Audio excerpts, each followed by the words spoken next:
Let's get right to MS Now senior national security reporter David Rohde, former Assistant Secretary of State Ambassador Barbara Leaf, senior fellow at the Carnegie Endowment for International Peace Aaron David Miller, and retired Rear Admiral James McPherson, former Undersecretary of the Army and Acting Secretary of the Navy. David, what do we know about these cargo ship attacks?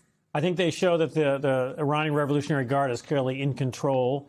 And I'm just going to fact check because that's my job as a reporter. The president and so many members of the administration have said that the Iranian Navy has been decimated. They don't have any more boats. They can't threaten ships in the Strait of Hormuz. We just saw that as false. Like, we cannot, whether it's these speedboats, yes, they're very small. And the way this American blockade works is that the American destroyers are actually very far away from the strait itself. They're out farther into the ocean, into the Arabian Sea. So Iran apparently is able to carry out these attacks, and the U.S. can't stop them.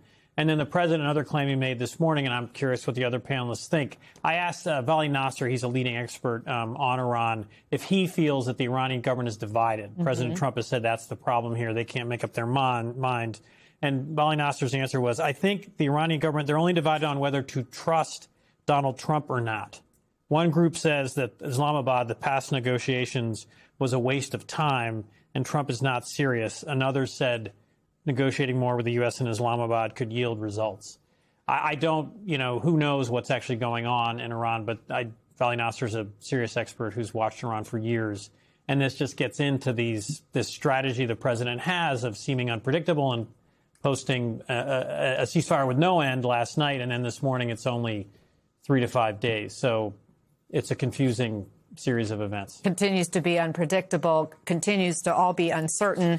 And what we do know is Iran is sending a message with what it's doing in the Strait right now. What is your take, Admiral? What's your take on Iran's ability to cripple this crucial waterway with just a handful of speedboats and minimal force, apparently? Well, thanks, Anna. It indicates to us that perhaps we misread our adversary. We underestimated their capabilities, as David just illustrated there. I would also add that their acts in attacking non-belligerent ships in an international strait is against the law, against the international law.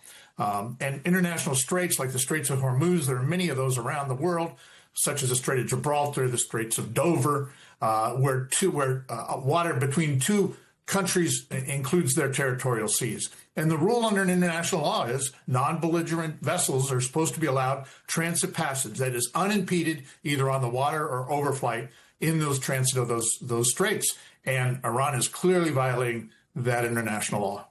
How do you see it, Ambassador? How major is this escalation of Iran seizing commercial vessels, and what does it mean for any additional negotiations? Well, Anna, it's a flex, and it's a reminder by the regime that it has, with very little effort, the ability to shut things down, to keep things shut down, notwithstanding 2 carrier strike groups marshaled to the region and a 3rd on its way. So the strangling of the global economy continues unabated. Aaron, the president did not set a hard deadline for the ceasefire extension, but he has set very public deadlines throughout this war that have come and gone. Is the clock ticking if he wants to find an off-ramp? I mean, the clock is ticking on a clearly faster on the part of the Trump administration than it is on the part of the Iranians. Look, April 28th is the 2nd month of this war?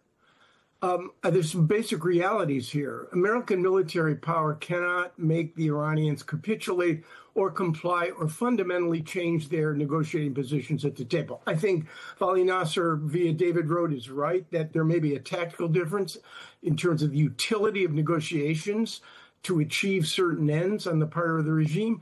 But I think it's clear, Anna, that we're either headed for escalation, 3rd Carrier Strike Group, George H.W. Bush in the region soon, or an extended impasse. If you want out of this, I think there's only one answer.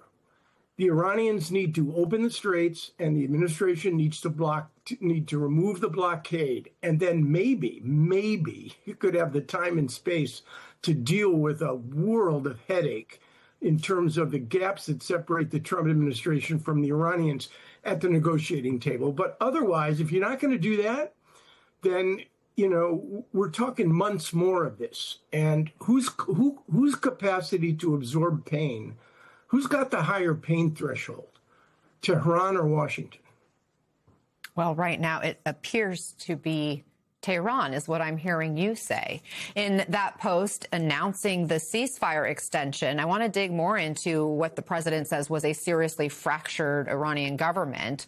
And maybe there is an example in what we witnessed on Friday when the foreign minister said the strait is completely open, but then the IRGC said, no, it's not. Those civilian leaders themselves said it was closed the next day due to the ongoing U.S. blockade of Iran's ports. So a lot of whiplash happening for all of us. Ambassador, who should the White House hold talks with?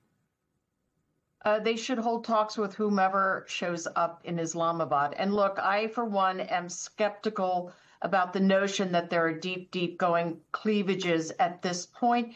And more importantly, so are a number of Gulf officials with whom I'm in contact, who see these as sort of tactical issues. But no, largely the regime is coherent, consolidated, and highly confident. And as Aaron said, there are two obvious moves here, which since the U.S. has imposed its blockade and Iran has reimposed its hold on the strait, those are the obvious places where you pull both back at the same time and you roll up your sleeves and you get to the table. So I think the idea of setting another deadline by the president, he's imposing a deadline on himself. And I'm not really sure how that helps the U.S. side at this point.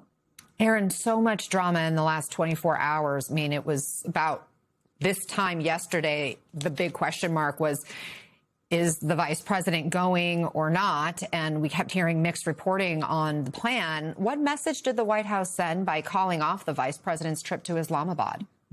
First of all, the Iranians determined that the vice president should be involved in these negotiations. For weeks now, they've wanted him involved, in large part because I think they've reached the conclusion that Witkoff and Kushner are either too close to the Israelis or alternatively too identified with the two examples where the administration feigned negotiations but had already made a decision to go to war in June of last year and in February of this year. And again, I think that there's a politically inconvenient reality here, Anna, and I know it's heretical when it comes to Iran. It's a brutal, authoritarian, repressive regime that murders, tortures, and imprisons its own citizens. If you want a deal, you're going to have to find a balance of interest at the negotiating table. Trump's notion of negotiations, I win and you lose, is not going to work. And I'll answer my own question. I think the clock is ticking much faster on the part of the administration than it is on the part of the Islamic Revolutionary Guard Corps, the IRGC, who now is the hard power, less the divine power on the part of the clerics. They are in charge now. And they're going to have to deal, Trump's going to have to deal with them.